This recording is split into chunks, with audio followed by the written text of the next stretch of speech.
گو کہ ہم لوگ تمام لوگ یہاں سیاسی ورکرز ہیں، ہم کسی کی اریسٹ کو جو ہے وہ اس پر شادیانے نہیں بجاتے، نہ پہلے بجائے اور نہ اب بجاتے ہیں، اور یہ تاریخ گواہ ہے کہ 2008 سے 18 تک اس ملک میں کوئی سیاسی قیدی نہیں تھا، اور آج اس کے ہمیں تانے دیے جاتے رہے کہ آپ لوگوں نے آپس میں ایسا ارینجمنٹ کیا ہے، لیکن پچھلی حکومت کے بعد آپ کو پتہ چلا کہ سیاسی قیدی جو ہے وہ ہونا کیا ہوتا ہے، اس کا نظام پر کیا اثر ہوتا ہے، اور سیاسی قیدیوں اور سیاسی انتقام کا اس ملک پر اور معیشت پر کیا اثر ہوتا ہے۔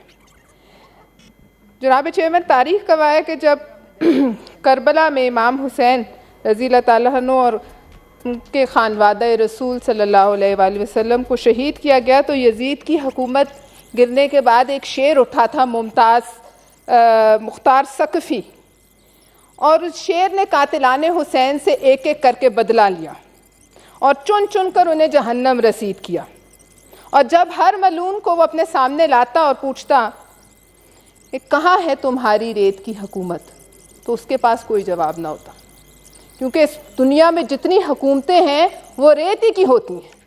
کوئی حکومت ایسی نہیں ہوتی جو ہمیشہ کے لیے ہو، وہ صرف خدا کی حکومت ہے، اللہ تعالیٰ کی بادشاہی ہے۔ باقی تمام بادشاہ اس دنیا میں ہم سے آپ سے بہت بڑے بڑے آئے، اور آج ان کے نام و نشان بھی کھنڈرات کے علاوہ کہیں نہیں ملتے، اور یہ بھی تاریخ گواہ ہے کہ کوئی بھی ظالم مکافات کے عمل سے آج تک نہیں بچا اور نہ بچ سکتا ہے۔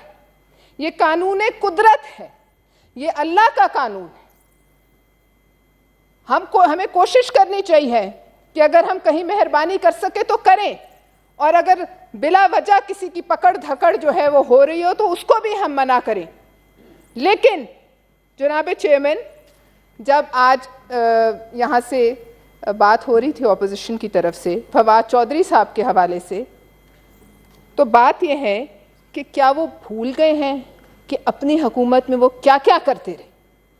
کیا وہ یہ بھول گئے ہیں کہ پچھلی حکومتی جماعت جو ہے وہ کیا کرتی تھی، کس طریقے سے اپنے مخالفین کو اٹھاتی تھی، کس طریقے سے آپ ان پر مظالم توڑتے تھے، وہ آپ کی ظلم اور استبداد کی چکی پیستے تھے؟ اور اگر میں وہ لسٹ پڑھوں گی جو لوگ اور جنہوں نے جتنے دن اس پاکستان میں قید کاٹی ہے، تو ہمارا وقت جو ہے وہ ختم ہو جائے گا۔ آپ کس طریقے سے اس فہرست کو بھول گئے، یہ مجھے سمجھ نہیں آتی۔ آپ ضرور ہم پر تنقید کریں، لیکن مت بھولیں کہ آپ نے بھی کیا کیا، اور اس وقت آپ کو ہم کہتے تھے بھائی کمر مضبوط رکھنا، کیونکہ یہ نہیں کہ ہم آپ سے بدلہ لینا چاہتے ہیں، یہ نہیں کہ ہم جو ہے وہ سیاسی انتقام پر یقین رکھتے ہیں، مگر یہ مکافات ہے۔ آپ مخالفین کو قید کر کے، یاد کیجئے، کیمرے لگا کر ان کی قید میں جو حالت تھی اس پر مزے لیتے تھے، چاہے وہ مریم نواز صاحبہ ہوں، چاہے وہ فریال تالپور صاحبہ ہوں۔ دوسروں کی بہن بیٹیاں مائیں بھی آپ کے ظلم سے نہیں بچی تھی۔ لوگوں کی بہن بیٹیوں ماؤں کو جیلوں میں ڈالتے وقت آپ کو ضرور یہ احساس ہو رہا ہوگا کہ شاید یہ حکومت جو ہے ہمیشہ کے لیے قائم رہنے والی ہے۔ آپ وہ وقت بھول گئے جب امریکہ میں آپ نے کہا کہ میں آصف زرداری کے سیل سے، گرمیوں میں اس ملک میں گرمی کوئی آسان بھی نہیں ہوتی، اور پھر جب بندہ قید میں ہو تو وہ بھی آسان نہیں ہوتا۔ آپ نے کہا میں آصف زرداری کے سیل سے اے سی اترواؤں گا، میں ان کے سیل سے اے سیز اترواؤں گا۔ میں نے اس سے چھوٹی دشمنی کی مثال کہیں نہیں دیکھی۔ تمام سیاست دان جو ہیں وہ کبھی نہ کبھی قیدی رہتے ہیں اور رہے ہیں، مگر ایسا چھوٹی مثال میں نے کبھی نہیں دیکھی دشمنی۔ آپ جب یہ باتیں کرتے ہیں تو آپ رانا ثناء اللہ کو بھول گئے، جن پر آپ نے منشیات ڈالی۔ آج کہاں ہیں وہ آپ کے لیڈر جو کہتے تھے کہ ہم نے اللہ کو جان دینی ہے؟ آج وہ لوگ کہاں ہیں جو ان کے ساتھ بیٹھ کر جھوٹ اور ظلم کو جو ہے وہ پروموٹ کرتے تھے؟ وہ کہاں ہیں؟ آج آپ کو کوئی نظر آتے ہیں؟ جبکہ اسی زمانے میں اگر ہم ڈی چوک پہ منشیات سراغ رساں کتے چھوڑتے تو ان کا رخ کسی بڑے گھر کی طرف ہوتا، لیکن آپ شریف لوگوں کی پگڑیاں اچھالتے رہے۔ پھر یاد کیجئے کہ کس طریقے سے اسی ہاؤس کے بزرگ ممبر بیٹھے ہیں عرفان صدیقی صاحب, ان کو, ان کی بیگم کو, ان کی بیٹی کو کس طریقے سے ظلم کا نشانہ بنایا گیا, کس طریقے سے کسوری چکی میں رکھا گیا, ان سے بھی پوچھیں. پھر آپ بھول گئے کہ رات کے وقت حنیف عباسی کو اندر کرنے کے لیے, راستے سے ہٹانے کے لیے, ایک لاڈلے کو پنڈی سے لانے کے لیے عدالت لگی آدھی رات کو. یہ بھی اس ملک میں ایک مثال ہے اور بہت پرانی نہیں ہے, وہ بھی آپ بھول گئے. پھر بھی ہم کہتے ہیں کہ آپ کے ساتھ زیادتی نہیں ہونی چاہیے, آپ کے ساتھ سیاسی انتقام نہیں ہونا چاہیے. جی اس تمام بات کے باوجود آپ کو آج ظاہر ہے تکلیف ہے, لیکن میں آپ کو یہ بھی یاد کراؤں, ایک سیم پیج ہوتا تھا جس پر آپ لوگ گوند لگا کر چپکے ہوئے تھے. وہ سیم پیج تھا اور خدائی دعوے تھے کہ ہم اگلے 5 سال بھی رہیں گے, اس سے اگلے 5 سال بھی ہمارے ہیں.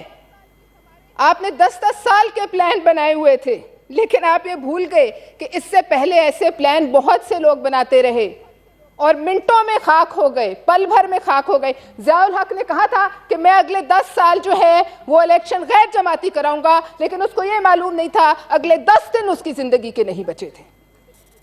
لہٰذا آپ یہ بھی, ایک منٹ چیئرمین صاحب, ٹائم بہت ہو گیا. چیئرمین صاحب بہت دنوں بعد آپ نے موقع دیا ہے, لیکن میں آپ سے صرف ایک چھوٹی سی بات کہنا چاہتی ہوں کہ آپ مت بھولیں کہ جب چابک آپ کے ہاتھ میں تھا تو کون کون تھا جس کو آپ نے نہیں بخشا تھا. ایک واقعہ ہے کہ ایک اونٹ تھا جس کی نکیل ایک چوہے کے ہاتھ میں آ گئی, اور وہ اونٹ, چوہا جو ہے اونٹ کی نکیل پکڑ کے چل پڑا اور اونٹ اس کے پیچھے پیچھے چل پڑا. تو چوہے نے سمجھا کہ یہ اتنا بڑا جانور جو میرا ماتحت ہو گیا ہے تو میں بہت بڑا بادشاہ ہوں, اس میں کوئی شک نہیں ہے کہ میں بہت طاقتور ہوں. حتیٰ کہ ایک ندی آ گئی تو اونٹ نے کہا کہ آپ میرے جو لیڈر ہیں سردار میری رہنمائی کرو اور نکلو. تو چوہا بولا کہ یہ تو گہرا سمندر ہے, یہ تو خطرناک ہے, اس میں تو موت ہی موت ہے, میں تو اس راستے پہ ہرگز نہیں چلتا.